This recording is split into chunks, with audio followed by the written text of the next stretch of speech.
प्रतिष्ठिता मनो मे वाचि प्रतिष्ठितम् आविराविर्मयेधि वेदस्य माणिस्थः श्रुतं मे मा प्रहासीः अनेनाधीतेन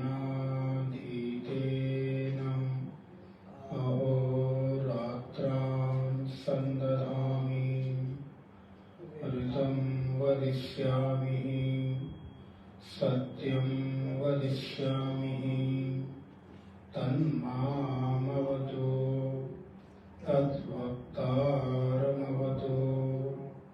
अवतु माम् अवतु वक्तारम् अवतु वक्तारम्। ॐ शान्ति शान्ति शान्तिः। नारायणं नमस्कृत्य नरं चैव नरोत्तमं देवीं सरस्वतीं व्यासं ततो जयमुदीरयेत्। सदाशिवसमारम्भां शङ्कराचार्यमध्यमाम् अस्मदाचार्यपर्यन्तां वन्दे गुरुपरम्पराम्। वागर्धाविव सम्पृक्तौ वागर्धप्रतिपत्तये जगतः पितरौ वन्दे पार्वती परमेश्वरौ। वसुदेवसुतं देवं कंसचाणूरमर्दनं देवकी परमानन्दं कृष्णं वन्दे जगद्गुरुम्। नारायण।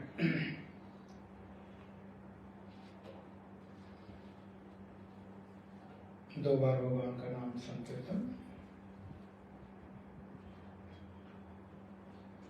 गोविंद मेरो है गोपाल मेरो है गोविंद मेरो है गोपाल मेरो है गोविंद मेरो है गोपाल मेरो है गोविंद मेरो है गोपाल मेरो है गोविंद मेरो है गोपाल मेरो है। श्री बाके बिहारी नंद लाल मेरो है श्री बाके बिहारी नंद लाल मेरो है श्री बाके बिहारी नंद लाल मेरो है श्री बाके बिहारी नंद लाल मेरो है गोविंद मेरो है गोपाल मेरो है गोविंद मेरो है गोपाल मेरो है नंदलाल मेरो है नंदलाल मेरो है गोपाल मेरो है गोपाल मेरो है। श्री कृष्णचंद्र भगवान की। 13वें अध्याय के प्रथम श्लोक से पाठ करेंगे। ओम श्री परमात्मने नमः। अथ त्रयोदशोऽध्यायः।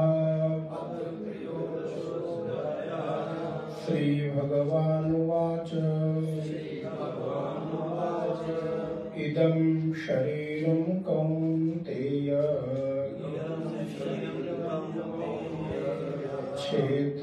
क्षेत्रमित्यभिधीयते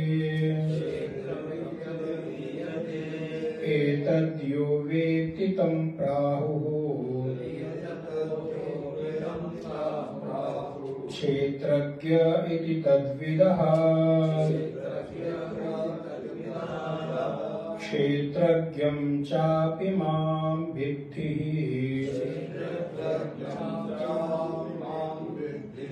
सर्वक्षेत्रेषु भारत क्षेत्रक्षेत्रज्ञयोर्ज्ञानम् यत्तज्ज्ञानं मतं मम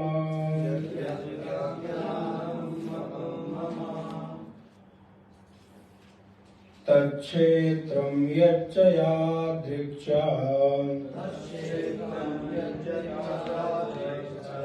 यद्विकारी यतश्च यत् स च यो यत्प्रभावश्च तत्समासेन मे शृणु ऋषिभिर्बहुधा गीतम्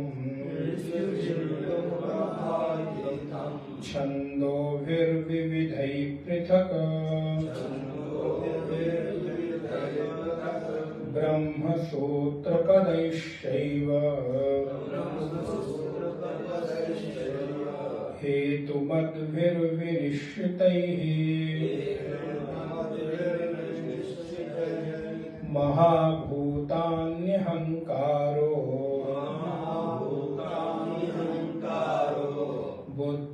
बुद्धिरव्यक्तमेव च इन्द्रियाणि दशैकं च पञ्चचेन्द्रियगोचरः इच्छा द्वेषः सुखं दुःखं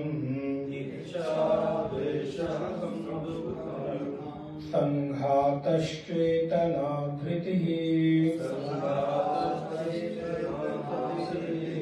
एतच्छेत्रं समासेन सविकारम् उदाहृतम् अमानित्वं मदम्भित्वम् अहिंसा क्षान्तिरार्जवम्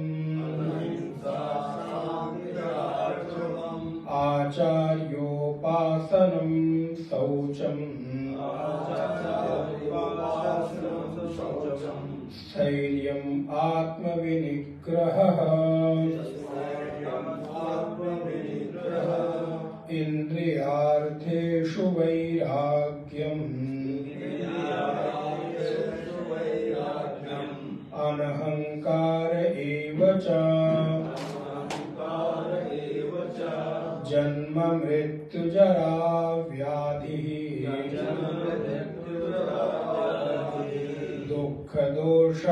दुःखदोषानुदर्शनम्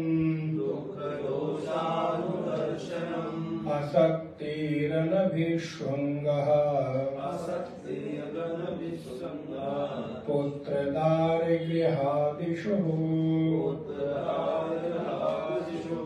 नित्यं च समचित्तत्वम् इष्टानिष्टोपपत्तिषु मयि चानन्ययोगेन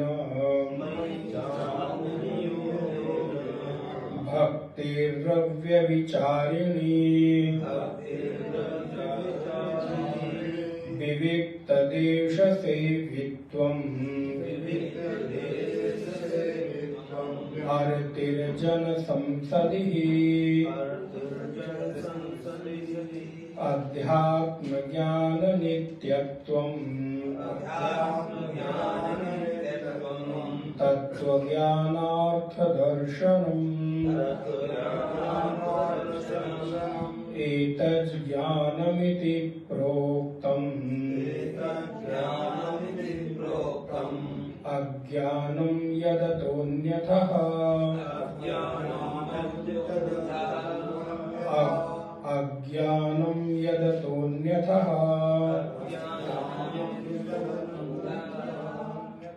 नारायण। पूर्व की कक्षाओं में, पूर्व से तात्पर्य है कि काफी पूर्व कक्षाओं में काफी समय के अंतराल के बाद हम लोग स्वाध्याय की कक्षा में एकत्र हो रहे हैं। इस बीच अन्य बहुत सारे सत्संग, प्रवचन, ज्ञान यज्ञ, बहुत सारी अन्य चीजें हो जाती हैं। वैसे एक बात तो है कि सत्संग करने वाले को फिर और कुछ काम नहीं करना चाहिए, कि उनको सत्संग ही करना चाहिए, नहीं तो इतना गैप हो जाता है, बहुत अंतराल हो जाता है। तथापि व्यवहारिक जीवन में तो फिर सब कुछ करना ही पड़ता, चलता ही रहेगा। तो नारायण, हम लोग पूर्व की कक्षाओं में देख रहे थे जहाँ भगवान वासुदेव श्री कृष्ण अर्जुन को भक्ति योग का वर्णन करने के बाद 12वें अध्याय में 13वें अध्याय में प्रवेश किया और वहां पर क्षेत्र और क्षेत्रज्ञ का उपदेश करते हैं। संभवतः 2-3 कक्षाएं या इससे अधिक कक्षाएं हम लोग 2 श्लोकों पर कर चुके हैं। 3-4 कक्षाएं तो हमें लगता है हो गई हैं, 3 कक्षाएं हुई हैं। तो जहां पर भगवान इस दिखने वाले समग्र विश्व प्रपंच को, अथवा जो भी हमारी मनसः वाचा गोचर हो रहा प्रपंच है, दृश्य है, उस सबको भगवान क्षेत्र की संज्ञा देते हैं कि हमको जो कुछ भी दिखाई दे रहा है वो सब क्षेत्र है अथवा खेत है। क्षेत्र का तात्पर्य खेत है। यहाँ पर जो भी कुछ है वो सब क्षेत्र दृश्य की कोटि में आता है और उस क्षेत्र के पीछे मैं क्षेत्रज्ञ अर्थात परमात्मा बैठा हुआ हूँ। कोई ऐसी जगह नहीं जहां मैं नहीं हूं। विश्व के प्रत्येक कण कण में मैं व्याप्त हूं। इस कण कण का पर मुझे एक छोटी सी कथा याद आ रही, संभवतः बहुत साल पहले कभी मैंने सत्संग में कहा होगा, आप लोगों को शायद याद आया। आज बहुत दिन बाद वो कथा स्मरण में आ रही है। छोटा सा प्रसंग है। वेदांत उद्घोष करता है कि इस अद्वैत के अतिरिक्त इस संसार में और कुछ नहीं है, सब कुछ ब्रह्म में ही है। निज प्रभु में देखहि जगत कैसन करूं दुराव। समग्र विश्व प्रपंच में वो परमात्मा ही दिखाई दे रहा है, उसके अतिरिक्त और कुछ है नहीं।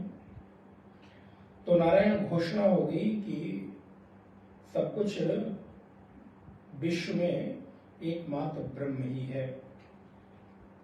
तो महाराज एक महात्मा एक गांव में पहुंचे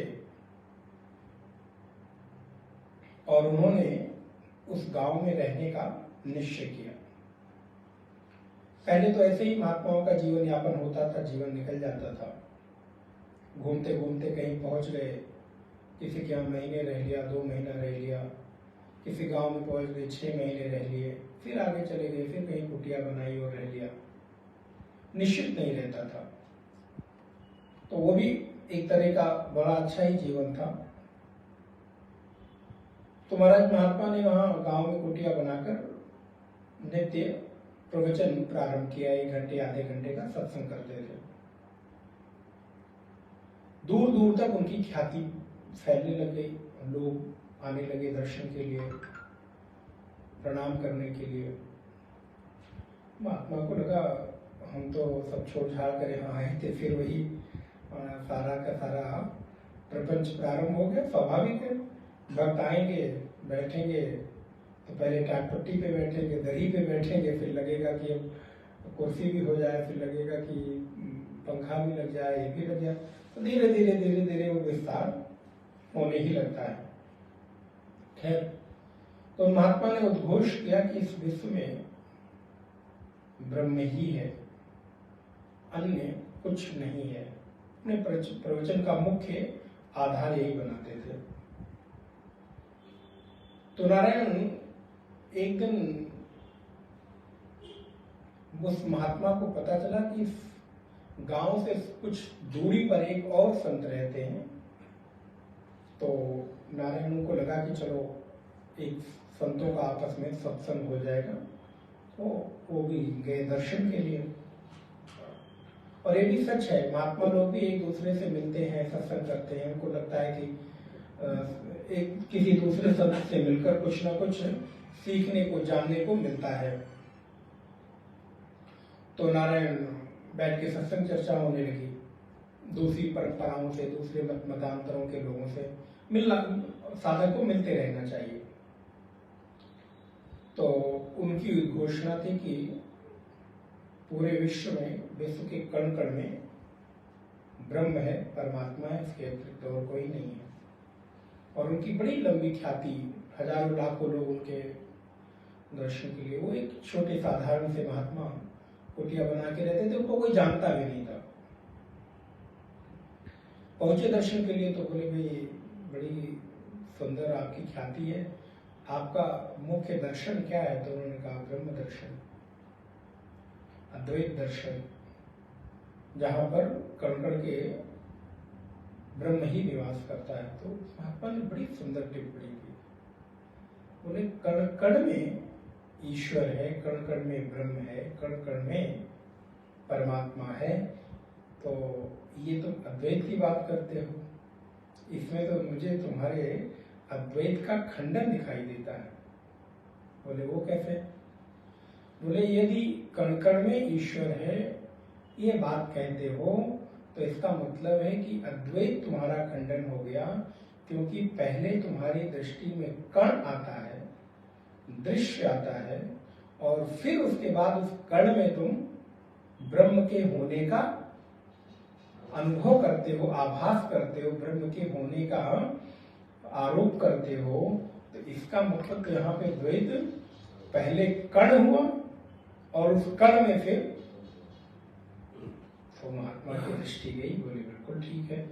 बोले फिर बोले इसको जस्ट करेक्ट कर दो कि कण कण में परमात्मा नहीं है, कण ही परमात्मा है, ब्रह्म है। ये दर्शन, अब इतना भेद है द्वैत और अद्वैत में, बस इतना भेद है। हम कहते हैं कि कण कण में परमात्मा है, तो जब कण कण में ब्रह्म है, कण कण में ईश्वर है, तो कण कण होने का तात्पर्य है कि पहले कण और फिर ब्रह्म। तो पहले कण और ब्रह्म, तो यहाँ पर द्वैत की गंध आ जाती है। लेकिन जब कण ही परमात्मा हो गया तो यहाँ पर द्वैत की कोई गंध नहीं बची।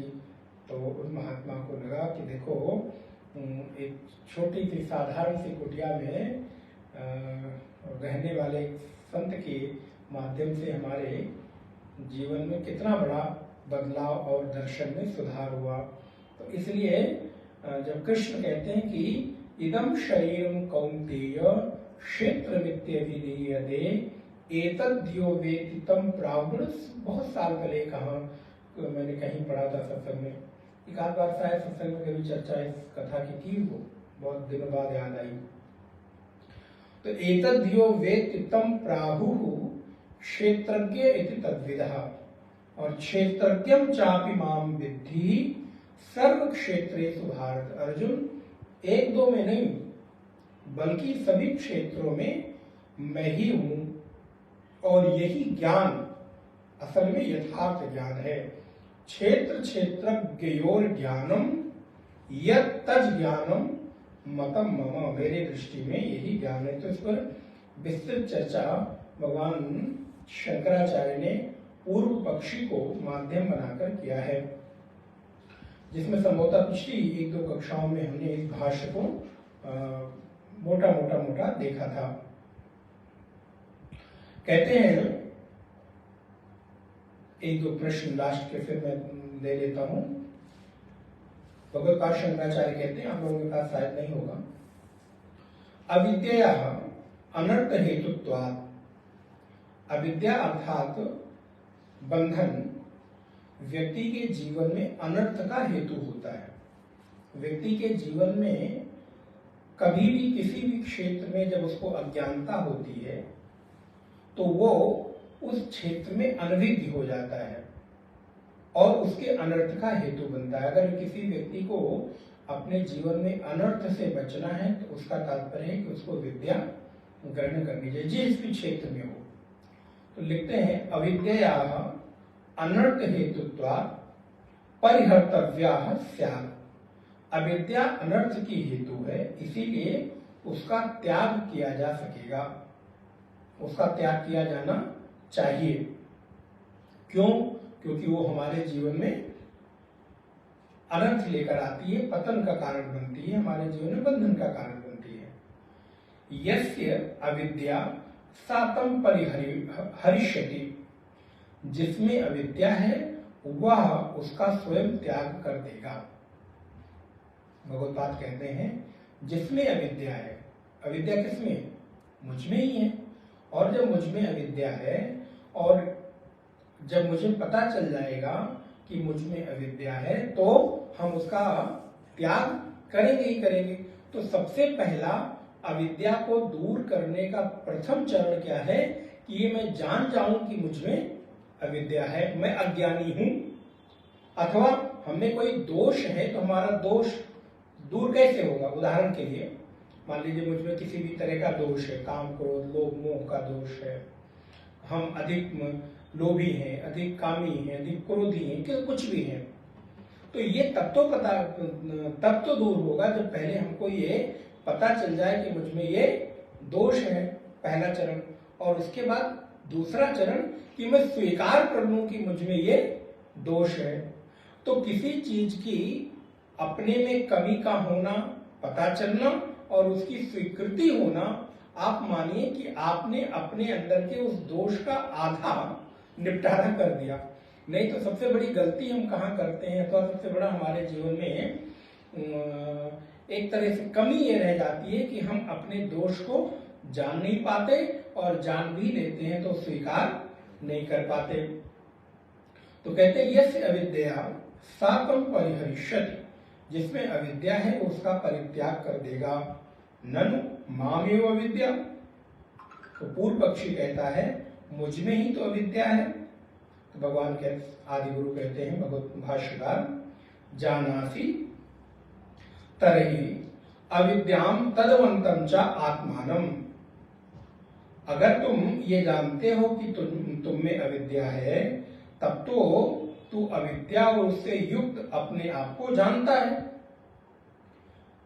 अगर तुमको ये पता है कि तुम में अविद्या है, इसका मतलब कि तुम ये जानते हो कि तुम में अविद्या है।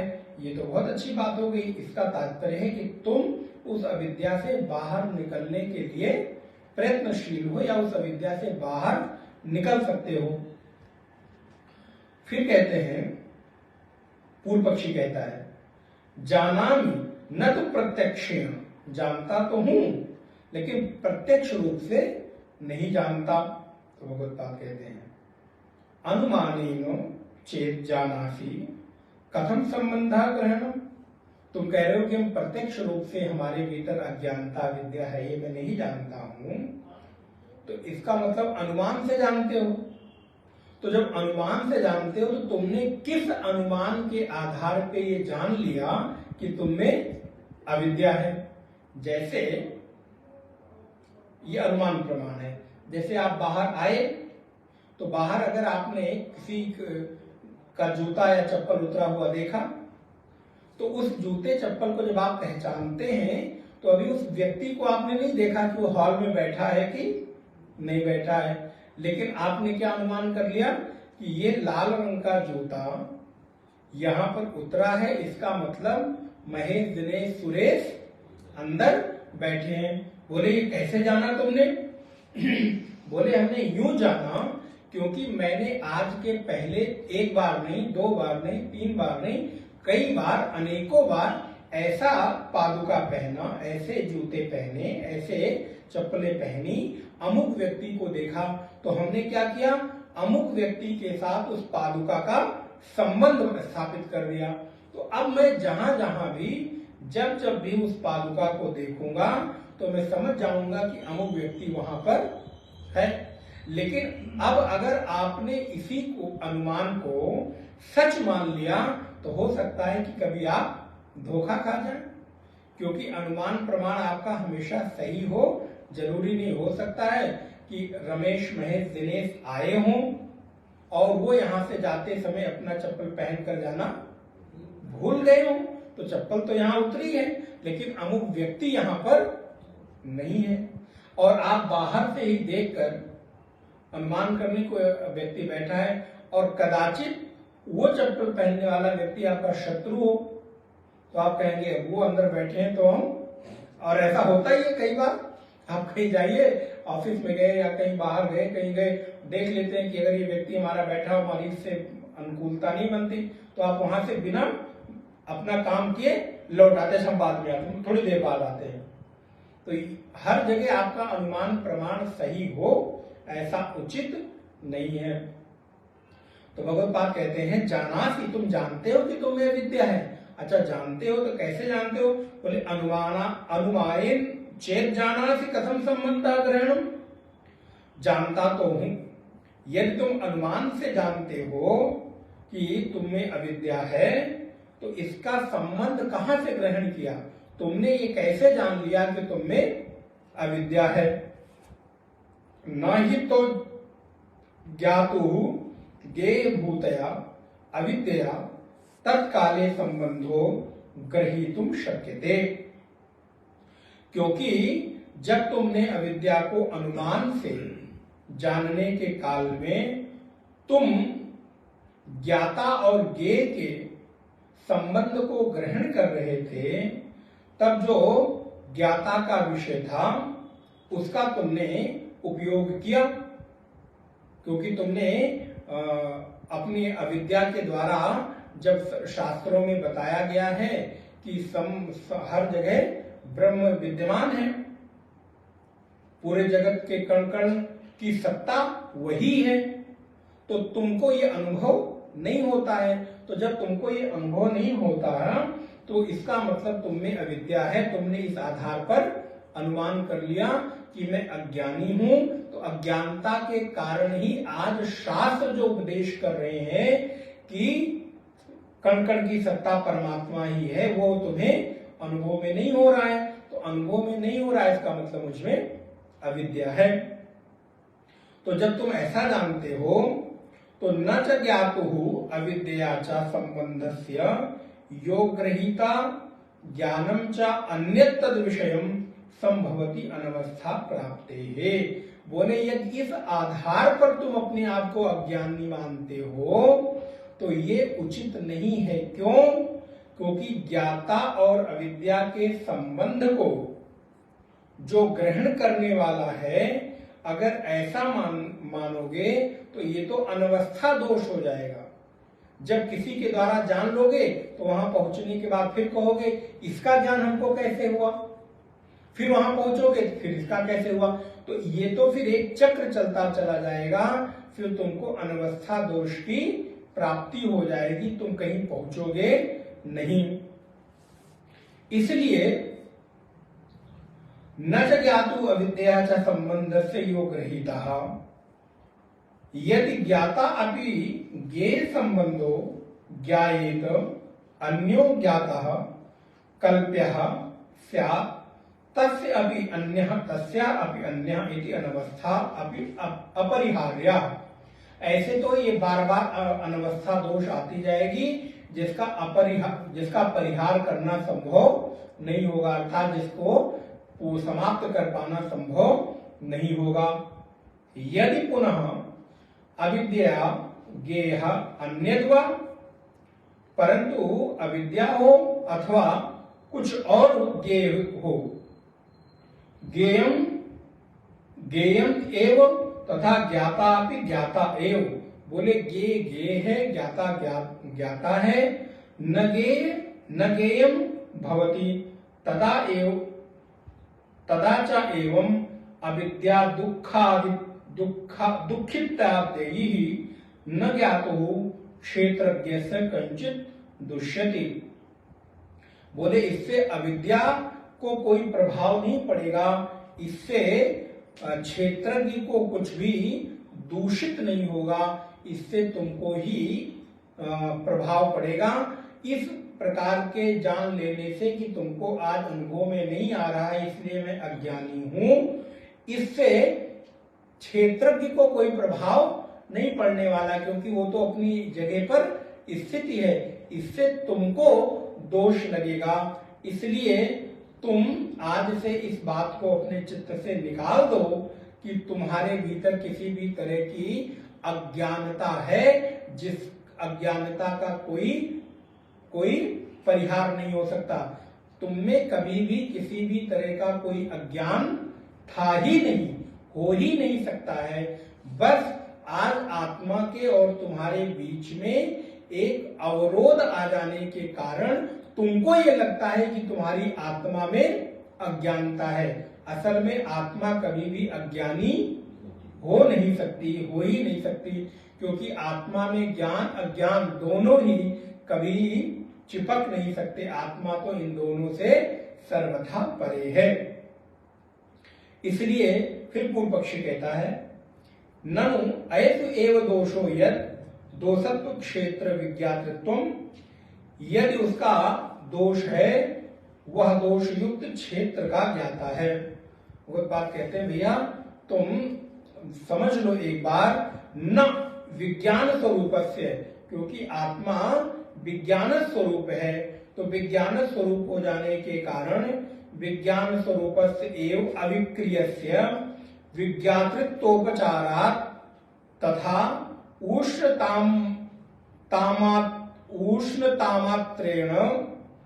उष्णतामात्रेण अग्नेः तप्ति क्रियोपचारात् तद्वत्। एक बहुत सुंदर दृष्टांत देते हैं। बोले जैसे कि उष्णता मात्र स्वभाव होने से अग्नि में तपाने की क्रिया का उपचार किया जाता है। जैसे उष्णता तो अग्नि का स्वभाव है, उष्णता अर्थात अग्नि, अग्नि अर्थात उष्णता। लेकिन जब अग्नि उष्ण है तो वो जब जला देती है तो हम क्या कहते हैं, आज देखो अग्नि ने हमको जला दिया। तो ये जो जलाने की क्रिया का शब्द उच्चारण किया जा रहा है, ये हम केवल कहने के लिए कह रहे हैं। अग्नि का तो स्वभाव ही उष्णता है, जलाना है। उसके जो निकट जाएगा, उसको छुएगा, वो उससे जलेगा ही जलेगा। अग्नि ने किसी को नहीं जलाया, अग्नि को जाकर तुमने छुआ तो तुम जल गए। अग्नि ने जलाने का काम नहीं किया, लेकिन हम उल्टा कहते हैं। हम कहते हैं अग्नि ने हमको जला दिया। भाई अग्नि तो जलाएगी, क्योंकि उसका स्वभाव ही उष्णता है, और अग्नि का मतलब ही उष्ण है, तपना है। अब अभी अगर कोई राख में आहुति करे तो क्या देवता उसको ग्रहण करेंगे? बोले नहीं, क्योंकि राख में किसी भी तरह की कोई अग्नि है ही नहीं। तो राख में कितना भी घी और तिल डालते रहो, हवन सामग्री डालते रहो, वो हवन नहीं हुआ। हवन तब होगा जब अग्नि प्रज्वलित होगी। तो इसलिए उष्णता ही अग्नि है। अब अगर कोई अग्नि के ऊपर दोष दे तो ये तो फिर उचित नहीं है। अग्नि कभी जलाती नहीं, अग्नि तो अपने स्वाभाविक स्वभाव में है। तुम अग्नि के पास जाते हो, असावधानी करते हो तो तुम अग्नि से जल जाते हो, तो कहते हो देखो अग्नि ने मुझे जला दिया। अग्नि ने तुम्हें नहीं जलाया, तुम अग्नि के निकट गए, इसलिए अग्नि का जो स्वभाव है उसने अपना काम किया। मुझे लगता है समझ आ गया होगा। उसी प्रकार आत्मा में कभी भी किसी भी प्रकार का दोष, अज्ञानता हो नहीं सकती। ये तुम्हारे अपने अंतःकरण के दोष के कारण तुम आत्मा अज्ञानी है, आत्मा में किसी भी तरह का दोष है, उसके ऊपर तुम आरोप करते हो कि देखो आत्मा अज्ञानी है, आत्मा में किसी भी प्रकार का कभी अज्ञानता आ नहीं सकता है। तो यहाँ पर विस्तृत रूप से चर्चा करते हुए कहते हैं 30 नंबर के श्लोक में, तत्क्षेत्रम यच्च यादिच्च यद्विकारी यतश्च यत् स च यो यत्प्रभावस्य तत्समासेन मे शृणुः। भगवान कहते हैं अर्जुन देखो सुनो, यत् क्षेत्रम यच्च यादृक्ष यद्विकारी यतश्च यत् स च यो यत्प्रभावस्य तत्समासेन मे शृणु। ये जो कुछ भी है तत्क्षेत्रम, जो हमने आपको पूर्व में बताया, यच्च यादृक्ष यद्विकारी यतश्च यत् स च यो यत्प्रभावस्य, उसका जो प्रभाव है, तत्समासेन में शृणु, मैंने तुम्हें समासेन, दो तरह की हमारे यहां शैली होती है, समास और व्यास। व्यास माने विस्तार और समास माने संक्षेप। तो तुम्हें संक्षेप में मैंने ये बात बताई कि ये जो शरीर है, इस शरीर और क्षेत्रज्ञ का जो आपस में संबंध है, उसको मैंने निश्चय करके तुमको बता दिया कि ये शरीर क्षेत्र है, इस शरीर में रहने वाली जो आत्मा है वो क्षेत्रज्ञ है, इसलिए समस्त क्षेत्रों में वो क्षेत्रज्ञ परमात्मा निवास करता है। बोले ये कैसे तुमने जाना? तो अब यहां पर बड़ा सुंदर दृष्टांत देते हैं, अर्थात प्रमाण देते हैं। देखिए हमारे यहाँ की बड़ी सुंदर स्वस्थ परंपरा है। कभी कोई बात मैं कह रहा हूं इसलिए प्रमाण है, ये नहीं। मेरे कहने से प्रमाण नहीं हो जाता। शास्त्र कह रहा है, गुरु परंपरा से हमने सुना है, इसलिए वो प्रमाण हो, तब तो स्वीकार है। लेकिन हमारे यहां कोई व्यक्ति विशेष प्रमाण नहीं है। भगवान कृष्ण भी देखिए अपनी बात को प्रमाणित करने के लिए अपने आप को नहीं कह रहे हैं कि अर्जुन मैं कह रहा हूं इसलिए तुम मान लो ना, बोले मेरे कहने भर से मत मानो, बल्कि ये जो मैं तुमको बात बता रहा हूं ये किन किन की देखो, और एक का नाम नहीं लिया, ऋषिभिः बहुधा गीतम छंदोभिर विविधै पृथक। ऋषियों की बात कही, प्रमाण देते हैं, छंदोभिर और ब्रह्म सूत्र पदैश्चैव हेतु मतभिर विनिश्चितै, अर्थात तीन चीजों का प्रमाण देते हैं, श्रुति, युक्ति और अनुभूति। जो छंद है वो श्रुति हो गई, ऋषि है अनुभूति हो गई, और ब्रह्म सूत्र के माध्यम से मानो युक्ति के द्वारा बात। तो हमारे यहां जो ब्रह्म है या परमात्मा है उसको जानने की तीन विधियां हैं, श्रुति, युक्ति और अनुभूति। जो महात्मा लोग बात बताते हैं, आचार्य संत गुरु बताते हैं, वो अपने अनुभव की बताते हैं। लेकिन वो अनुभव किससे अनुकूल होना चाहिए? बोले शास्त्र से, तो श्रुति के अनुकूल हो।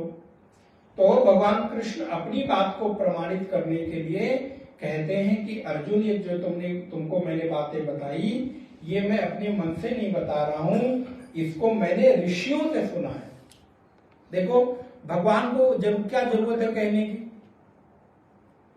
लेकिन भगवान भी अपनी बात को प्रमाणित करने के लिए बात कहते हैं कि ऋषियों की बात को मैंने सुना है इसलिए ये प्रमाण है। तो ऋषिभिः बहुधा गीतम, भगवान शंकराचार्य लिखते हैं ऋषिभिः वशिष्ठ आदि भी। कौन कौन से ऋषि? बोले वशिष्ठ आदि ऋषि। बहुधा बहु प्रकारम गीतम कथितम, वशिष्ठ आदि ऋषियों के द्वारा बहुत प्रकार से ये कहा गया है। कहाँ कहा गया है? बोले छंदो भी, छंद अर्थात ऋग्वेद आदि, ऋग्वेद आदि में नाना प्रकार के श्रुति वाक्यों के द्वारा पृथक पृथक रूप से इसका विवेचन किया गया है। किन किन लोगों ने कहा है? तो बोले वशिष्ठ आदि ऋषियों ने कहा है। किंच ब्रह्मसूत्र पदैहि च एवं ब्रह्मणः सूचकानि वाक्यानि ब्रह्मसूत्राणि तैहि पद्यते गम्यते ज्ञायते ब्रह्म इति तानि पदानि उच्यन्ते। बड़ी सुंदर परिभाषा यहाँ पर दी। ब्रह्म की परिभाषा क्या देते हैं ब्रह्म सूत्र की? ब्रह्मणा सूचकानि वाक्यानि ब्रह्म सूत्राणि। जो ब्रह्म को लेकर सूचना देने वाले पद होते हैं, वाक्य होते हैं, उनको ब्रह्म सूत्र कहते हैं। तैहि पद्यते गम्यते ज्ञायते ब्रह्म इति तानि पदानि उच्यन्ते। तैहि एवं च क्षेत्र क्षेत्रज्ञयोः याथात्म्यं गीतम् इति अनुवर्तते। आत्मेत्येवोपासीत। बोले जो वाक्य ब्रह्म को सूचित करने वाले हैं, ऐसे ब्रह्म सूत्र आदि ग्रंथों के द्वारा, वशिष्ठ आदि ऋषियों के द्वारा और ऋग्वेदादि वेदों के द्वारा जिस बात की चर्चा की गई है, उसको मैंने तुम्हें संक्षेप में ही 2 श्लोकों में बता दिया। देखिए भगवान कितना सूत्र में कहते हैं कि जो इतनी बड़ी बड़ी शास्त्रों की बातें बताई गई, उसको मैंने तुम्हें 2 लाइनों में बता दिया कि सभी क्षेत्रों में क्षेत्र की परमात्मा मैं ही हूं। हेतु मद्भिः युक्तियुक्तैः विनिश्चितैः न संशय रूपैः निश्चितैः प्रत्युत्पादकैः तीर्था। बोले जिन वाक्यों में किसी भी प्रकार का कोई संशय नहीं है, भ्रम नहीं है, निश्चित करके महात्माओं ने, ऋषियों ने जिस वाक्य को लेकर कहा है, वो मैंने तुमको संक्षेप में बता दिया। क्या बताया? तो बोले अब भूतों की बात बता रहे हैं, पंच महाभूत आदि की। इसको आपने गीता के 7वें अध्याय में खूब सुंदर ढंग से पढ़ा है। 7वें अध्याय का 4-5वां श्लोक आप याद करेंगे तो वहां पे 2 प्रकार की प्रकृति बताई, परा और अपरा प्रकृति। महाभूतान्यहंकारो, तो कहते हैं महाभूतान्यहंकारो बुद्धिरव्यक्तमेव च इंद्रियाणि दशैकम च पंचचेंद्रिय गोचराः। अब ये सब आप लोग बार बार पढ़ चुके हैं। 5 प्रकार के जो महाभूत हैं, लेकिन ये महाभूत कौन से? बोले सूक्ष्म महाभूत। अब यहां पर थोड़ा सा समझने की बात है। एक होते हैं पंच महाभूत और एक होते हैं पंचीकृत पंच महाभूत। ये आप सब जानते होंगे। पंच महाभूत जब कहा जाता है, इसका मतलब है कि जो सूक्ष्म महाभूत हैं, जिनका अभी आपस में मेल नहीं हुआ सूक्ष्म रूप से, तो इसलिए कभी भी सूक्ष्म पंच महाभूत हमें अनुभव में नहीं आते। वो अनुभव में तभी आते हैं जब पांचों में मिल जाते हैं। तत्वबोध में आप याद कीजिएगा कि एक 4 में है, चारों अन्य 3 में है, वो 3 अन्य 2 में है और वो 2 पूर्व वाले 4 में है। तो ये पूरे आपस में पंचीकृत एक दूसरे में मिल गए हैं। तो पंचीकृत पंच महाभूत और अपंचीकृत पंच महाभूत ऐसे कहते हैं। तो महाभूतान्यहंकारा, ये जो अपंचीकृत पंच महाभूत है अर्थात सूक्ष्म महाभूत हैं, और बुद्धि अव्यक्तमेव च, और दूसरी है बुद्धि जो व्यक्त नहीं है, दिखाई नहीं देती है, प्रकट नहीं है।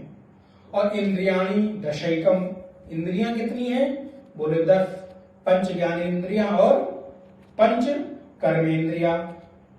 च पंचचेंद्रिय गोचराः, और 5 प्रकार के जो विषय हैं जिनको हम अनुभव में लेकर आते हैं। तो भगवत पाद लिखते हैं अहंकारः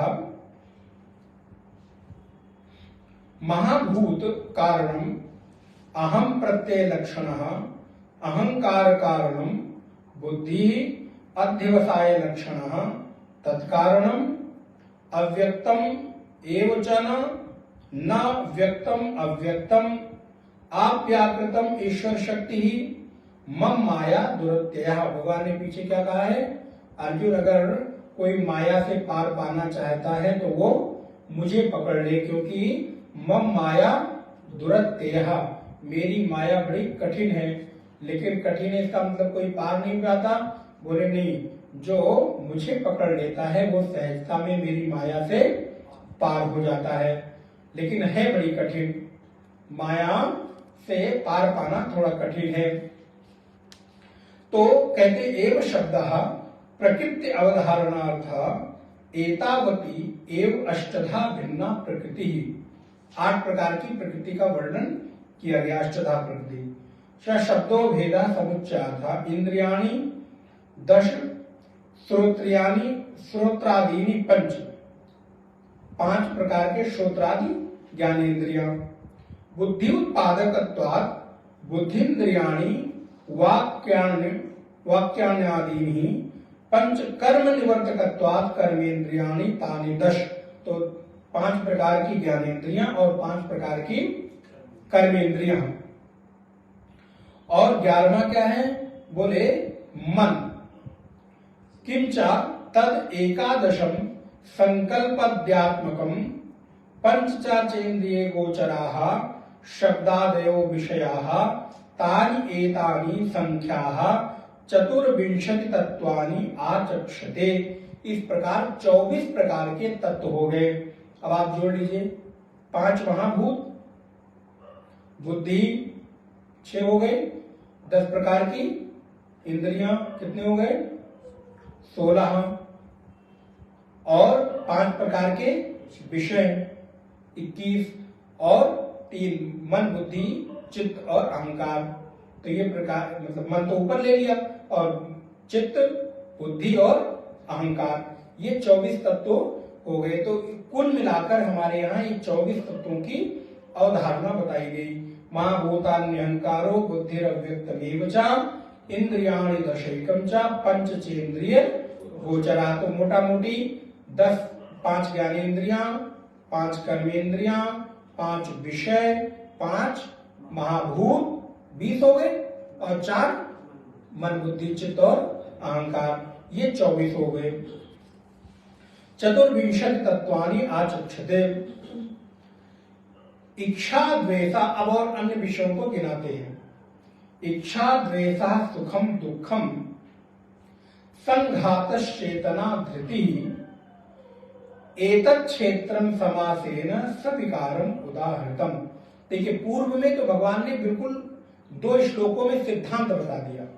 अब इन श्लोकों में क्षेत्र का थोड़ा विस्तार कर रहे हैं कि क्षेत्र क्या क्या है। तो ये जो आपको ऊपर बताया गया 24 तत्व, ये क्या है? क्षेत्र है। ये भी जो बता रहे हैं, इसको भी क्षेत्र के विषय में जानो। इच्छा, इच्छा अर्थात जो आपके भीतर उठने वाली कामनाएं हैं। तो इच्छा की परिभाषा भगवान शंकराचार्य लिखते हैं, इच्छा यज्जातीयम सुख हेतुम अर्थम उपलब्धमान पूर्वम पुनः तज्जातीय उपलब्धमानः तम आदतुम इच्छति सुख हेतु इति सा इयम इच्छा अंतःकरण धर्मो ज्ञेयत्वात् क्षेत्रम। देखिए, अगर अभी आपसे किसी से पूछा जाए इच्छा माने क्या, तो आप उसको कहेंगे डिजायर। आप एक कह देंगे ना, जो हमारी डिजायर है। अरे भाई, आपने क्या कहा? आपने परिभाषा बता, मतलब पर्यायवाची बता दिया। अब भगवान शंकराचार्य इच्छा की कितनी सुंदर परिभाषा देते हैं। देखो, इतने इतने वर्षों बाद हम लोगों को भी स्मरण में आता है। इच्छा काल कहते हैं जिस प्रकार के विषय को आपने पूर्व में भोगा होगा, लेकिन कैसा विषय? बोले जो आपके सुख का हेतु रहा हो। अच्छा, तो कभी आपके भीतर दुख की इच्छा पैदा होती है क्या? आप कभी इच्छा दुख की नहीं करते, लेकिन आपके भीतर दुख भी तो आता ही आता, लेकिन हम चाहते तो नहीं। इसलिए दुख को कभी इच्छा के मध्य नहीं रखा जा सकता। तो भगवत्पाद शंकराचार्य लिखते हैं, जो विषय पूर्व में आपने भोगा हो, लेकिन वो विषय आपके सुख का हेतु हो, फिर उसी सुख के हेतु के पदार्थों को प्राप्त करने की आपके भीतर उठने वाली जो वृत्ति है, उस वृत्ति को इच्छा कहते हैं। देखिए कितना सूक्ष्म कर दिया। इसलिए तो आचार्यों के प्रति मन नतमस्तक हो जाता है। जो आपने पहले पहले कहीं गए हो, कुछ खाया हो, किसी से मिले हो, कुछ देखा हो, उन चीजों को आपने सुख के रूप में अनुभव किया हो और सुख भोगने के बाद अब फिर आपको उसकी याद आए कि अच्छा अमुक जगह गए थे, अमुक व्यक्ति से मिले थे, अमुक चीज किया था। आप उसी सुख को पुनः पाने की जो वृत्ति मन में पैदा हो तो उस वृत्ति को इच्छा कहते हैं। इच्छा द्वेषा, बोले द्वेष क्या है? तो बोले महाराज यद जातीयम अर्थ दुख हेतुत्वेन अनुभूतवान पुनः तज्जातीय उपलभमानः तम द्वेष्टि स अयम द्वेषो ज्ञेयत्वात् क्षेत्रम एव। द्वेष क्या है? बोले जिस प्रकार के पदार्थ को दुख का कारण आपने पूर्व में अनुभव किया हो और फिर उसी जाति के पदार्थ को आपको प्राप्त हो तो ऐसी वृत्ति को द्वेष वृत्ति कहते हैं। इसलिए इच्छा भी ज्ञेय है और द्वेष भी ज्ञेय है। इच्छा द्वेषा सुखम। सुख क्या है? बोले अनुकूलम प्रसन्नम सत्वात्मकम ज्ञेयत्वात् क्षेत्रम एवं। जो आपको अनुकूलता की अनुभूति कराए वैसी समस्त वृत्ति सुख की है। जो जो आपको कंफर्ट फील कराए, जो जो आपको अनुकूल अनुभव दे, जो जो आपके सुख के जन्म देने में कारण बनता हो, वैसी प्रत्येक परिस्थिति, प्रत्येक वृत्ति सुख कहलाती है। इसलिए सुख भी क्या है? बोले ज्ञेय है। तो अभी देखिए जितने पदार्थों का नाम ले रहे हैं वो सब ज्ञेय का नाम ले रहे हैं। तो सुखम, दुखम, बोले ठीक इसका उल्टा कर लीजिए, प्रतिकूलात्मकम ज्ञेयत्वात् तद अपि क्षेत्रम। जो हमारे जीवन में प्रतिकूलता की अनुभूति कराता हो, जो हमारे जीवन में हमको अच्छा नहीं लगता है वैसी अनुभूति कराता हो, उस वृत्ति को दुख कहते हैं। तो इच्छा द्वेषा सुखम दुखम संघातः, ये शब्द मुझे लगता है आपके लिए नया होगा। संघात माने क्या? बोले देहेन्द्रियाणाम संघति तस्याम अभिव्यक्तः अंतःकरण वृत्ति तप्ते युव लोह पिंडे अग्नि आत्म चैतन्य आभास विद्धः चेतना सच क्षेत्रम ज्ञेयत्वात्। देह और इंद्रियों का जो समूह है उसको संघात कहते हैं। हमारी देह और जो इंद्रियां हैं इनके समूह को संघात कहते हैं। तो उस संघात में जो पैदा हुई, प्रकाशित हुई वृत्ति है, उस वृत्ति में जो आपके भीतर एक विशेष प्रकार का बल पैदा करती है उसको संघातना की चेतना कहते हैं। संघातश चेतना धृति। अब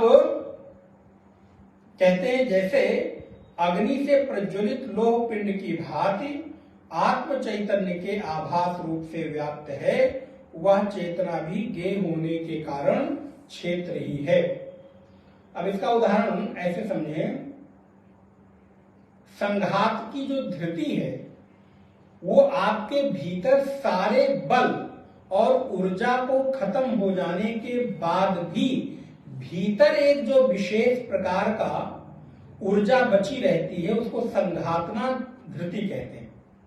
जैसे आप कहीं यात्रा पे गए हो, पहाड़ चढ़ रहे हो, अभी हम लोग परिक्रमा किए या खूब पैदल चल रहे हो, तो एक समय क्या आता है, लक्ष्य पर पहुंचे बिना बीच में ही आप पूरी तरह अपने आप को हार मान लेते हैं।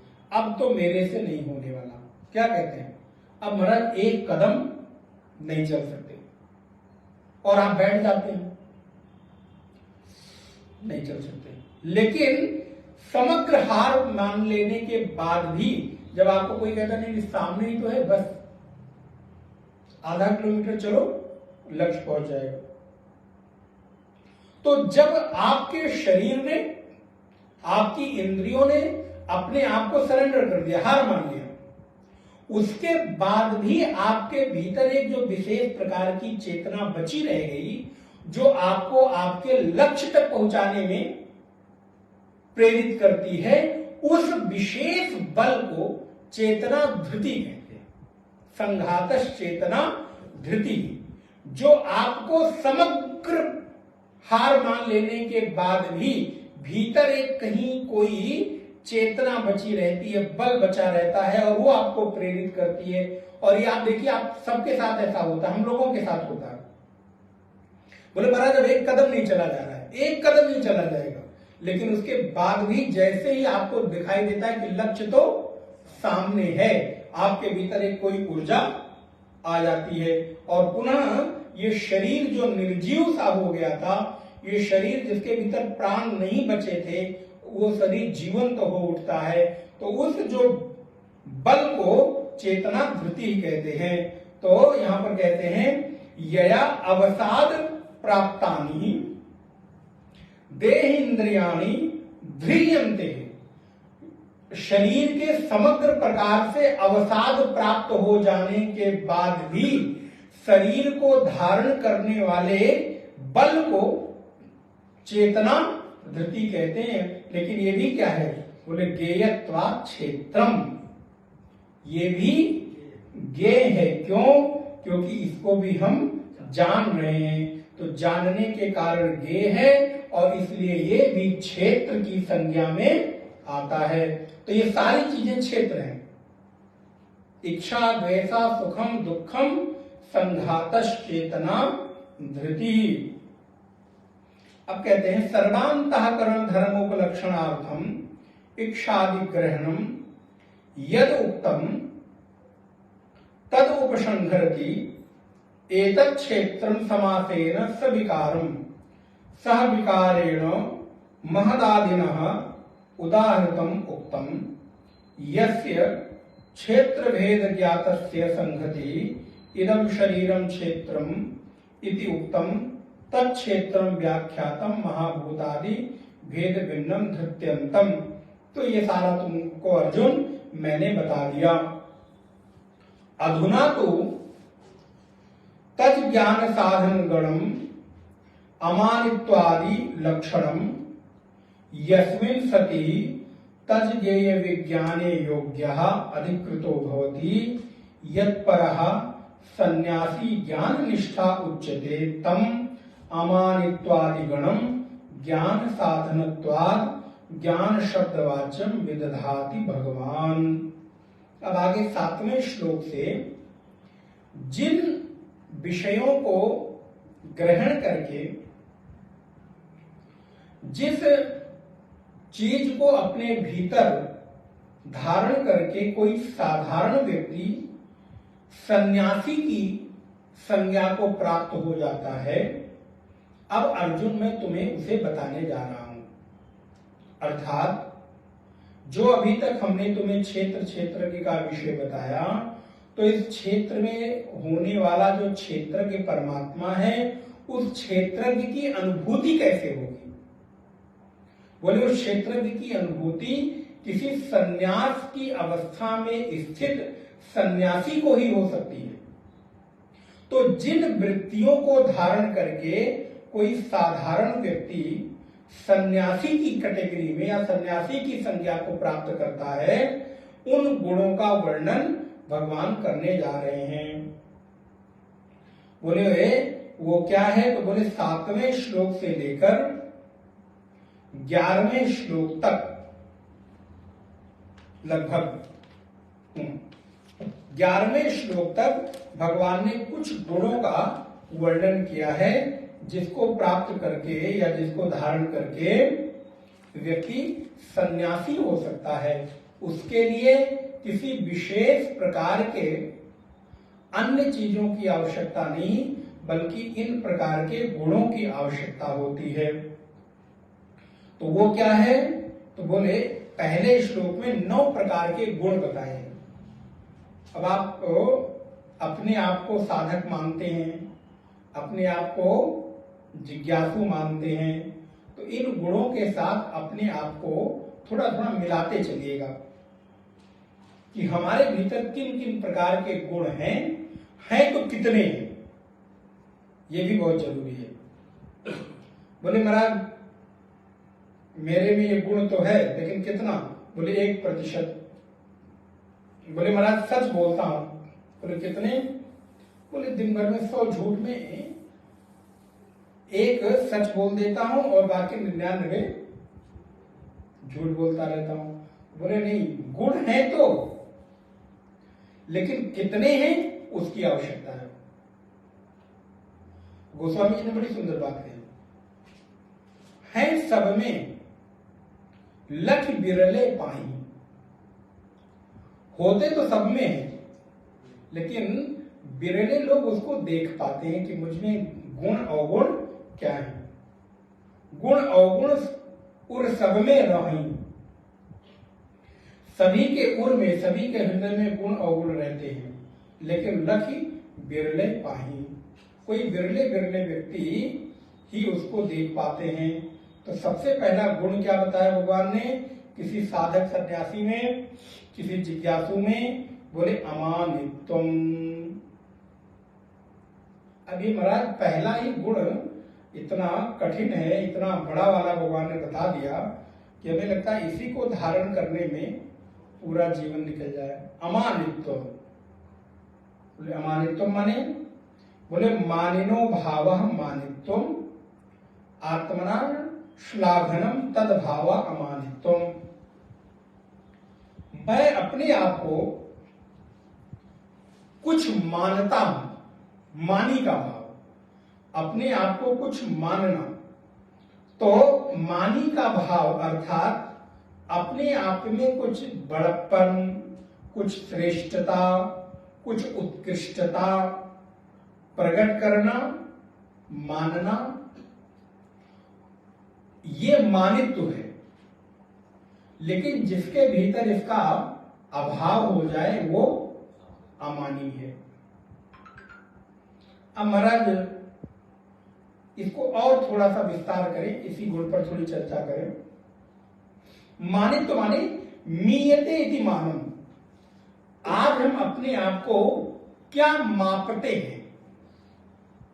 हमने अपने व्यक्तित्व को, अपने स्वभाव को, अपने गुण को कितना माप रखा है, कितना नाप रखा है? हमने अपने आप को अपनी दृष्टि में क्या माना हुआ है? तो प्रत्येक व्यक्ति, कहे कितना भी कोई, लेकिन प्रत्येक व्यक्ति के जीवन में अपने को लेकर कोई ना कोई एक नाप होती है। मैं ये हूं। तो जो अपने होने के नाप को धीरे धीरे छोटा करता चला जाए। अभी हम आज अपने आप को इतना बड़ा मानते हैं, फिर इतना मानना, इतना नहीं मानते, ये तो संभव नहीं है। भगवान ने कहा है तो भी वो सच हो। हाँ, कम ज्यादा भले हो सकता है। कोई अपने आप को बहुत बड़ा मानता होगा, कोई उससे छोटा मानता होगा, कोई उससे छोटा मानता होगा। कोई हो सकता है कि बिल्कुल न्यून मानता हो, लेकिन नहीं मानता है, यह संभव नहीं। तो आज हमने अपने आप को क्या मान रखा है, कितना मान रखा है? तो धीरे धीरे अपने नाप को छोटा करते जाओ। अपने बढ़े हुए व्यक्तित्व की लंबाई को धीरे धीरे काटते चले जाओ। बोले महाराज कैसे काटे? बोले कुल्हाड़ी ले ले और नीचे से एक उंगली काटे, फिर बोले महाराज दूसरी काटे, तीसरी काटे, चौथी काटे। फिर एक समय आए, बोले महाराज तो आप बड़ा कठिन बता रहे हो। फिर बोले महाराज टांगे बड़ी दिक्कत करने लगी हैं, तो टांगों को काट दो तो नाप चली जाए, छोटी हो जाएगी। बोले नहीं नहीं, हो सकता है कि कोई इतना बड़ा ही हो, अवस्था में शरीर की दृष्टि से इतना ही बड़ा हो, लेकिन उसकी नाप बहुत बड़ी हो। तो यहां पर शरीर की लंबाई की नाप से कोई मतलब नहीं रह गया है कि आपकी लंबाई 6 फीट है कि 5 फीट है कि 4 फीट 10 इंच है, बोले उससे कोई फर्क नहीं पड़ता। बल्कि आपने अपने व्यक्तित्व की लंबाई को कितना बड़ा किया है। तो व्यक्तित्व की लंबाई को धीरे धीरे धीरे धीरे धीरे छाटते चले जाएं, काटते चले जाएं, और एक समय ऐसा आए कि मेरे भीतर कोई माप बचे ही नहीं, कोई नाप बचे ही नहीं। तो अमानित्वम, और फिर कहते हैं अदम्भित्वम। हमारा ये इतने बड़े बड़े गुण हैं जिनको एक चीज को धारण करना बड़ा कठिन। अदम्भित्वम, अदम्भित्वम का अर्थ किया भगवान भाष्यकार ने, स्वधर्म प्रकटीकरणम दम्भित्वम तद अभाव अदम्भित्वम। अपने धर्म का या अपने भीतर की किसी अच्छाई का अपने ही तरह से बार बार प्रकट करना, मैं ऐसा, मैं ऐसा। मालूम है मुझे कभी गुस्सा नहीं आता, मालूम है मुझे कभी ये नहीं होता, हमें कभी ये नहीं होता। तो अपने ही भीतर के धर्म को बार बार प्रकट करना। कई बार हम अज्ञानता को हमारे भीतर नहीं है या हम बहुत विनम्र हैं, विनम्रता का दम हो जाता है, नहीं महाराज मैं तो बुरा बहुत भी नहीं हूं। तो कई बार व्यक्ति अनजाने में ही, अत्यंत विनम्र होने में ही वो अहंकार हो जाता है कि हम तो बहुत विनयी हैं। बोले तो किसी भी प्रकार के अपने धर्म को प्रकट करने का कभी साधक को प्रयास नहीं करना चाहिए। जैसे हैं उसको छुपा के रखो। इसलिए कभी अपनी साधना को, अपने जप को, कभी अपने स्वाध्याय को, कभी अपने किसी भी विशेष प्रकार का अनुष्ठान कर रहे हो तो साधक को प्रकट नहीं करना चाहिए। नहीं तो महाराज 10 लोग जब कहना शुरू करेंगे तो मनुष्य का स्वभाव है, उसको लगने लगेगा हाँ कुछ तो सच में ठीक है, आप हो गया, हाँ ये सब अज्ञानी है, उनको तो कुछ आता नहीं, मैं ये हूँ। क्यों? क्योंकि 4 लोगों के लिए अरे आप तो आप, अरे आप, अरे आपका क्या पूछना, आपकी साधना तो ऐसी है, आप तो एकदम महाराज आप साधु हो गए, लोग ऐसा कहने लगते। तो वो व्यक्ति अपने आप को सच में हाँ मानो, भीतर भीतर मानते रहो, लेकिन उस मानने को कभी आप अहंकार में न बदल लो या श्रेष्ठता में न बदल लो। तो भगवत पाद कहते हैं अपने धर्म का, स्वधर्म का कभी प्रगटीकरण नहीं करना चाहिए। दयालु हैं, विनम्र हैं तो बने रहो। अहिंसा, अमानित्वम, अदम्भित्वम, अहिंसा। अब ये महाराज अहिंसा तो खैर, अहिंसा को लेकर तो पूरा का पूरा एक धर्म ही इसी पर आधारित हो गया। जैन धर्म को आप जानते ही होंगे। मुख्यतः अहिंसा परमो धर्म का स्वरूप वहां पर प्रकट हो गया। अब कहीं न कहीं हर जगह कुछ अतिरेक हो जाता है। तो अब इन लोगों ने क्या किया, इनके आचार्यों ने, तो बोले महाराज जीवन के केवल एक ही गुण को पकड़ के और वहीं पर अपनी पूरी साधना वहीं तक सीमित कर दी। अब जीवन की प्रत्येक क्रिया आप देखिए तो जैन धर्म में आप देखिएगा तो अहिंसा के इर्द गिर्द आपको घूमती मिलेगी। पूरी साधन पद्धति उनकी उठाकर ले, स्नान से लेकर, भोजन से लेकर, शरीर की साधना से लेकर, अन्य विषयों से लेकर। अब हम चलेंगे भी तो क्या बोले महाराज, एक वो पट्टिका साथ में लेकर चलेंगे, झाड़ते हुए चलेंगे। मुख में भी मुख पट्टिका बना के रखेंगे, नाक में भी रखेंगे। अब यहां तक देखिए, भोजन भी सूर्य, वो उसके अलग पहलू हो सकते हैं, शरीर का एक अलग दृष्टिकोण, लेकिन अब भोजन भी इस दृष्टि से हो गया कि कहीं रात के अंधेरे में कहीं भोजन में कोई कीड़ा न आ जाए, कोई मर न जाए, या किसी भी प्रकार की हिंसा न आ जाए। पूरी की पूरी धर्म की जो एक विशेष प्रकार का साधन पद्धति हो गई, वो कहां तक सीमित हो गई? बोले महाराज बस यहां तक सीमित हो गई। अहिंसा, किसी भी तरह से हम हिंसा नहीं करेंगे। अच्छी बात है, लेकिन ये संभव नहीं कि मनुष्य जीवन में रहते हुए कोई 100%, अब इस सांख्य दर्शन जब ये कहता है जीवा जीवस्य भोजन,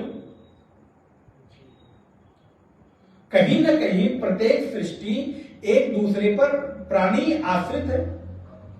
हम किसी पर आश्रित हैं, कोई हम पर आश्रित है। तो अब महाराज जैसे आप लोगों को याद होगा, कठोपनिषद याद करिए, बोले जैसे मनुष्य जब फसल पकती है तो गेहूं की या धान की पकी हुई फसल को देखकर मन ही मन विचार करता, वाह फसल पक गई है, अब कटकर आएगी, घर में अनाज आएगा तो उसको हम खाकर और तृप्त होंगे, पुष्ट होंगे। बोले महाराज ऐसे ही संसार में बहुत सारे प्राणी हैं, वो मनुष्यों के को देखकर कहते हैं वाह ये फसल पक गई है, अब इस पकी हुई फसल को जल्दी से महाराज कटे और मैं इनको खाकर और अपने आप को तृप्त करूं। अब कठोपनिषद स्मरण आ रहा है ना। बोले महाराज इसलिए सृष्टि की प्रक्रिया ऐसी है, सृष्टि का क्रम ऐसा है।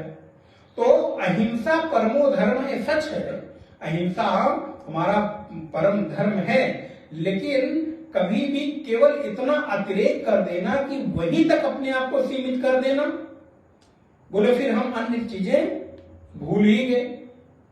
अब इतना कठिन व्रत, इतना कठिन अनुष्ठान, इतना कठिन महाराज साधन की केवल और केवल आप देखिए तो यहां पर शरीर को साधने तक सीमित है। वाहन प्रयोग नहीं करेंगे, चप्पल प्रयोग नहीं करेंगे, वस्त्र प्रयोग नहीं करेंगे, ये सबके पीछे केवल और केवल एक ही उद्देश्य है कि हमारे द्वारा कभी किसी प्राणी की हिंसा न हो जाए। अरे भैया इस शरीर में आए हो तो इस प्रकृति के नियमों के विपरीत आप नहीं जा सकते, लेकिन अब आचार्य हैं, उनके चित्त में ये बात बैठ गई, उसको लेकर उन्होंने खैर। तो भगवत पाद शंकराचार्य कहते हैं अहिंसा, अहिंसा अर्थात अहिंसनम प्राणिनाम अपीडनम, बस इससे ज्यादा उन्होंने व्याख्या ही नहीं की। बोले हिंसा न करना अर्थात प्राणियों को आप कष्ट मत दो, यही अहिंसा है। अब आप कितना बचा के चलोगे? झाड़ू लगाओगे वहां पर चींटियां मरेंगी, पैर रखोगे कीड़े मकोड़े दबेंगे, बारिश के समय में विभिन्न प्रकार की, आपके भोजन में न जाने कितने प्रकार के कीड़े मकोड़े पिसके आ जाते हैं। अच्छा आपने नहीं देखा जहां से गेहूं पिसकर आया है तो आपने नहीं देखा, लेकिन अनजाने में वहां हिंसा हुई होगी ना। कितने घुन, कितने कीड़े, कितने मकोड़े सब्जियों में जो दिख गया वो तो ठीक है। इसलिए जीवन को बिल्कुल संतुलित व्यवहार के साथ आगे लेकर चलना चाहिए। तो हमारे द्वारा किसी प्राणी की हिंसा न होने पाए, हम अपने स्वाद के लिए या अपने सुख के लिए किसी प्राणी की हिंसा न करें, उसको मारे ना। अब ये भी अतिरेक हो गया कि फिर हमने अपने पेट भरने के लिए, अपने स्वाद के लिए किसी प्राणी की, जीव की हिंसा कर दी। तो भगवत पाद लिखते हैं अहिंसनम प्राणिनाम अपीडनम शांति परा अपराध प्राप्तो अभिक्रिया। बोले दूसरों को अपने प्रति अपराध देखकर भी विकार रहित हो जाना, ये कि कोई हमारे प्रति किसी भी प्रकार का अपराध भी कर रहा है तो भी उसको क्षमा कर देना। आर्जवम अर्थात सरलता, अकुटिलता। बार बार फोन आ रहा है, आपको देख लीजिए, लगातार आ रहा है। मेरी दृष्टि उस पर सामने रखा ना। अमानित्वम अदम्भित्वम अहिंसा क्षांतिरार्जवम आचार्योपासनम शौचम स्थैर्यम आत्म विनिग्रह। अमानित्व हो गया, अदम्भित्व हो गया, अहिंसा हो गई, शांति हो गई और आर्जवम। आर्जवम अर्थात ऋजु भाव माने सरलता। जितना हो सके उतना अकुटिल रहना, सरल रहना। अब ये सब सन्यासी के लक्षण हैं, साधक के लक्षण हैं। तो आपके भीतर कितने किस रूप में प्रतिष्ठित हो सकते हैं, ये आपको देखने की आवश्यकता है। आचार्योपासनम, अपने आचार्य की, अपने गुरु की उपासना करना, पूजा करना। आचार्योपासनम अर्थात जो आपको मोक्ष के साधन का उपदेश करते हैं, जो गुरु आपके मोक्ष के उपदेश को पूर्ण करते हैं, ऐसे गुरुओं के प्रति, ऐसे आचार्यों के प्रति हमें सेवा भावी रहना, उनके प्रति विनम्र रहना, उनके प्रति हमको सेवा की दृष्टि से भरे रहना, उनकी उपासना करना। तो मोक्ष साधनोपदेष्टु आचार्यस्य शुश्रूषादि प्रयोगेण सेवनम, मोक्ष के उपदेश करने वाले आचार्यों के प्रति। देखिए, विशेष रूप से भगवान शंकराचार्य ने यहां पर थोड़ा सा संकेत कर दिया, कैसे आचार्यों की विशेष सेवा करना। तो कहते मोक्ष साधन उपदेष्टु। ऐसे तो बहुत सारे आचार्य हैं, जीवन हमारा प्रारंभ ही गुरुओं से होता है। न जाने कितने गुरु हम जीवन में हमको मिलते हैं, जिनसे हम सीखते हैं, कुछ भी सीखते हैं, वो हमारे गुरु के रूप में ही है। लेकिन विशेष रूप से किस आचार्य की सेवा करना, उपदेश, उनकी पूजा करना, तो बोले जो आपका मोक्ष उपदेश करते हैं। यहाँ पर इसीलिए सदगुरु की महिमा है। लोग कहते हैं ना, महाराज फिर जो हम तो बचपन से सीखते ही आ रहे सब गुरु, तो आप में और उनमें क्या भेद है? भेद कोई नहीं है। लेकिन जो आपके जीवन के अंतिम मोक्ष के साधन का उपदेश करते हैं, ऐसे आचार्य की सेवा करना, उनकी शुश्रूषा करना, उनके आदेश का पालन करना, उनकी उपासना करना। तो आचार्योपासना मोक्ष साधनोपदेष्टुः आचार्यस्य शुश्रूषादि प्रयोगेण सेवनम। कैसी सेवा करें? बोले उनकी शुश्रूषा करके, सेवा करके, उनके आदेश का पालन करके, मोक्ष के हमारे उपदेशक गुरु आचार्य की सेवा करना आचार्य की उपासना है। शौचम अर्थात कायमलानाम मृज्जलाभ्याम प्रक्षालनम, अपने शरीर को मृज्जलाभ्याम, मिट्टी और जल से। अब पहले तो आपको मालूम होगा स्नान करने के लिए मिट्टी का प्रयोग किया जाता। आप लोगों ने पता है नहाए कि नहीं नहाया आप लोगों ने? पहले तालाब की मिट्टी से स्नान होता था। त्रिपाठी जी, आप लोगों को शायद नहीं, हम लोगों को तो थोड़ा अनुभव है। शौक में जरूरत नहीं थी, लेकिन शौक में तालाब की वो काली वाली मिट्टी होती थी। और महाराज सच बताऊं, इतनी ठंडक देती है वो मिट्टी, और बाल एकदम एकदम सिल्की, जैसे बाल कहते हैं ना, ऐसे हो जाते हैं। शैम्पू लगाया, आपने लगाया। तालाब की काली मिट्टी ले आते थे गर्मियों के समय में, खास कर लोग, और शाम को पूरे सिर में लगा लिया, लेपन कर लिया, शरीर में लगा लिया, और एक आध घंटा ऐसे बैठे हुए, 2 घंटे, और उसके बाद महाराज ट्यूबवेल का पानी चला दिया। तो उस समय पानी की कहाँ कोई कमी तो रहती नहीं थी, और ट्यूबवेल चला के, और क्या दिव्यता की अनुभूति होती थी, और शरीर बिल्कुल स्वच्छ होता था। अच्छा चलिए, वो मिट्टी आपको ना बताओ तो आप अपने घरों में, अपने वॉशरूम में एक मिट्टी रखते हैं। कौन सी? मुल्तानी मिट्टी, जिससे मुख वगैरह, मुंह में लगाने वगैरह के काम आता है, बेसन वेसन लगा के। तो वो मिट्टी तो आपने लगाया होगा, आप देखिए कितना साफ हो जाता है। तो भगवत शंकराचार्य कहते हैं इस शरीर को मिट्टी और जल के लेप से स्वच्छ करना भी शौचम, स्वच्छता है। अंतः च मनसा प्रतिपक्ष भावनया रागादि मलानाम अपनयनम शौचम, और अपने मन में रागादि, राग, द्वेष, अविद्या, अभिनिवेश, काम, क्रोध, इससे अपने मन को बचा के रखना, ये मन की स्वच्छता है। और मिट्टी और जल से इस शरीर को स्वच्छ रखना, जैसे अभी शरीर में पसीने आ जाते हैं, मल आ जाता है, मैल आ जाती है, तो इस शरीर को स्वच्छ रखना आपका ये कर्तव्य है कि भगवान ने आपको ये देह दी है, तो इस देह की स्वच्छता आपका कर्तव्य है। तो ये देह को साफ सुथरा रखना ये शौच है। और स्थैर्यम आत्मविनिग्रह, स्थैर्य माने स्थिर भाव, मोक्ष मार्गे यो कृत अध्यवसायत्वम, स्थिरता, स्थिरता बहुत जरूरी है मोक्ष के मार्ग में। ये नहीं कि आज यहां कल वहां परसों वहां, वो कुआं खोदने वाली बात याद रखिएगा। कहानी याद है ना आपको, एक आदमी ने 10-10 फीट कुआं 10 जगह खोदा, बोले पानी नहीं मिला, आप बड़ा झूठ बोलते हैं, आपने तो बोला था 100 फीट खोदोगे तो पानी मिल जाएगा, और हमने 10-10 फीट 15-15 फीट 20 जगह खोद डाला। बोले भले आदमी, जो तुमने 10-10 फीट 15-15 फीट 20 जगह खोदा है, वही एक जगह खोदते तो तुमको पानी मिल जाता।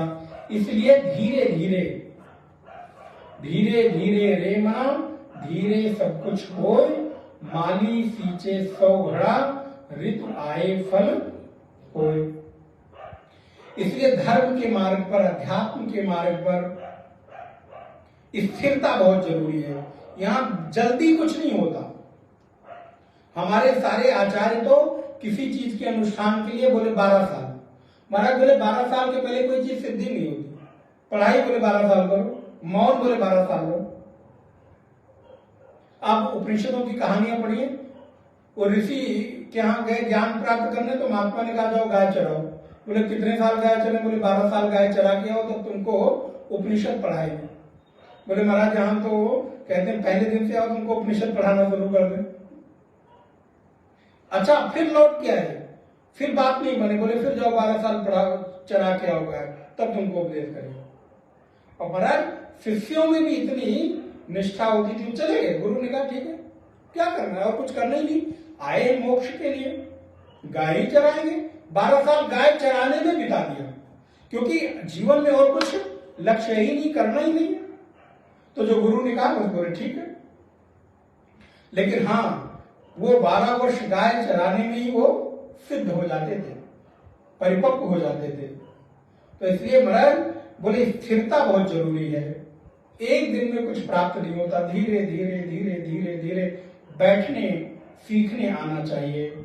आत्म विनिग्रह, आत्माना अपकारकस्य आत्मशब्दवाच्यस्य कार्य कारण संघातस्य विनिग्रह स्वभावेन सर्वथा प्रवृत्तस्य सन्मार्गे यो निरोधा आत्म विनिग्रह।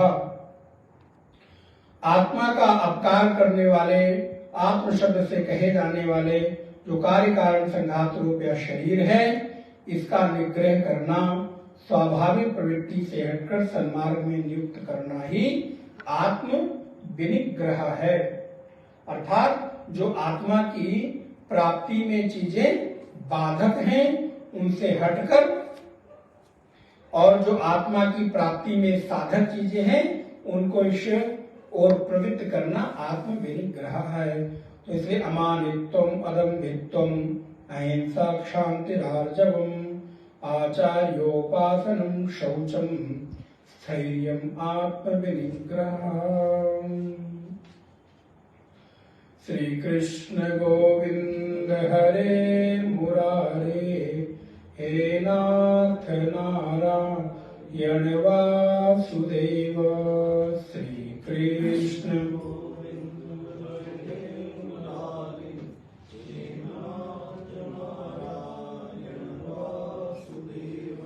श्री कृष्ण गोविंद हरे मुरारे, हे नाथ नारायण वासुदेव। श्री कृष्ण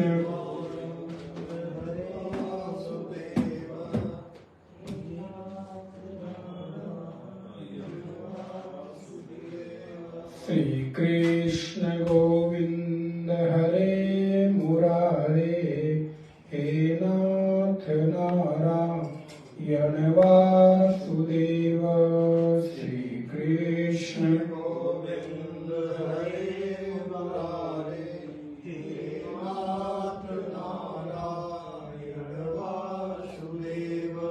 हे नाथ नारायण वासुदेव, हे नाथ नारायण वासुदेव। श्री कृष्ण गोविंद हरे मुरारे, हे नाथ नारायण वासुदेव।